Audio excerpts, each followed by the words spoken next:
Halo cucu-cucu, selamat bertemu kembali dengan saya, Mbah Pening.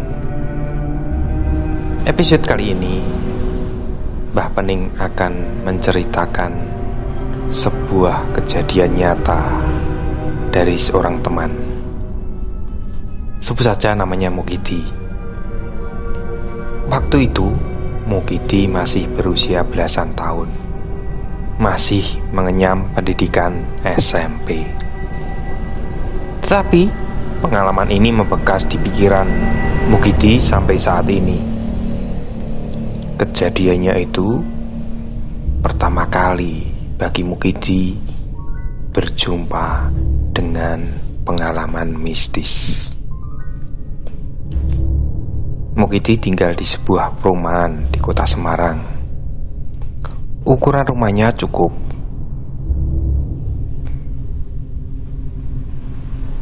Tidak besar, tidak juga kecil. Kamar Mukidi berada tepat di sebelah kamar mandi. Dia tidur bersama adiknya yang juga sudah duduk di bangku SMP. Selisih umur mereka hanya 1 tahun. Di depan kamar Mukidi ada sebuah akuarium yang berada di ruang tengah, cukup besar, milik ayahnya. Bapaknya memang hobi ikan. Sedang di sebelah akuarium itu ada sebuah meja yang lumayan besar dan agak tinggi. Meja ini biasanya dipakai ibu Mukidi untuk menggosok pakaian mereka. Kalau malam, lampu akuarium dinyalakan dan lampu ruang tengah dimatikan. Kamar Mukidi juga memiliki 2 jendela yang besar. Jadi Mukidi bisa melihat dari dalam kamar jika ada orang yang berlalu lalang. Cerita ini bermula pada suatu malam. Saat itu sekitar pukul 1 atau 2 dini hari. Semua keluarga Mukidi jelas masih terlelap tidurnya. Pagi itu tiba-tiba Mukidi setengah terbangun, matanya masih mengantuk. Dia merasa ingin buang air kecil. Masih ketap-ketip, terbuka, tertutup matanya, menimbang-nimbang memilih nerusin tidur atau buang air kecil. Tapi rasa dorongan dan keinginan untuk buang air kecil itu sudah tidak bisa ditahan lagi. Mending pipis dulu, biar nanti tidurnya lebih enak, pulas, dan sampai pagi seger badannya. Celingak-celinguk dia melihat ke arah luar. Malah Mukidi melihat ada seseorang sedang duduk di atas meja setrika. Loh, mosok ibu pagi-pagi duduk di situ, pikirnya. Sosok itu gelap sekali. Wajah ibu tidak begitu terlihat jelas. Ya sudah, mumpung ada ibu, pikir Mukidi, mulai beranjak bangun. Dia keluar dari kamarnya dan mulai berjalan ke arah kamar mandi.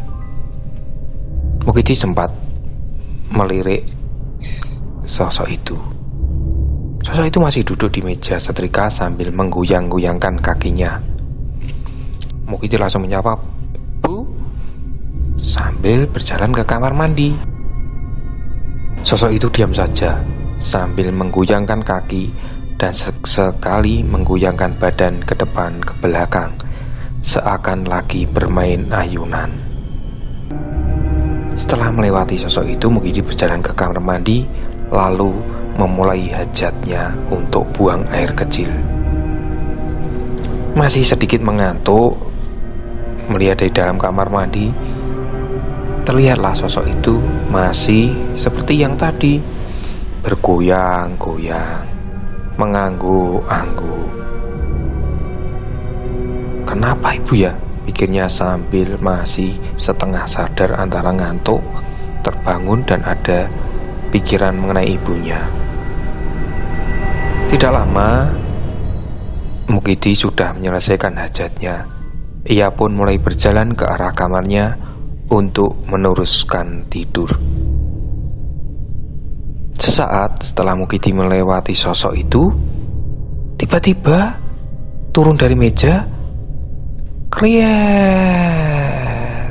Nah, seperti bunyi meja kayu yang habis lepas ditekan dari atas. Sosok itu turun dan berjalan ke arah kamar mandi bersamaan ketika Mukidi masuk ke kamarnya. Mukidi pun mencoba meneruskan tidurnya dan berbaring. Lama, dia belum juga bisa terlelap. Dulu, ibu kok lama banget ya di kamar mandi? Sejak tadi dia masuk belum keluar-keluar. Kok juga tidak ada air yang mengalir? Mukidi mulai berpikir dan sedikit lebih terjaga dari ngantuknya. Sambil menunggu kantuk yang malah menjauh, Mukidi juga menantikan sosok itu keluar dari kamar mandi. Kok aneh sih? Tanpa berpikir lain-lain, apalagi berprasangka buruk, dengan polos Mukidi bangun dari tempat tidurnya dan mencari sosok itu di kamar mandi. Ibu kok lama banget sih di kamar mandi? Pikirnya sambil beranjak berjalan ke kamar mandi. Sampainya di sana, dengan pelan-pelan dia buka kamar mandi. Betapa terkejutnya si Mukidi. Tidak ada siapa-siapa di sana. Padahal dia tahu pasti kalau sosok itu belum keluar dari kamar mandi. Muka Mukidi langsung pucat pasi saking takutnya. Dia berlari menuju kamarnya, lalu menutup kepalanya dengan bantal sambil merinding ketakutan. Nah, cucu-cucu, cerita itu adalah salah satu kisah nyata dari pengalaman teman Mbah Pening di masa kecilnya. Hantu, jin, atau makhluk halus memang suka menggoda manusia. Tapi orang beriman tidak perlu takut ya. Satu pesan Mbah Pening, jangan dilupakan. Sebelum kalian tidur, sebaiknya kalian buang air kecil dulu, supaya bisa tidur nyenyak sampai pagi dan tidak terbangun, apalagi terganggu dari tidurnya hanya untuk pipis. Oke cucu-cucu, sampai di sini dulu video dan dari pesan Mbah Pening. Nantikan pesan-pesan Mbah di video-video selanjutnya. Jika kalian sayang kepada teman-teman, saudara, atau kerabat kalian, silakan like, subscribe, dan juga share video pesan Mbah ini.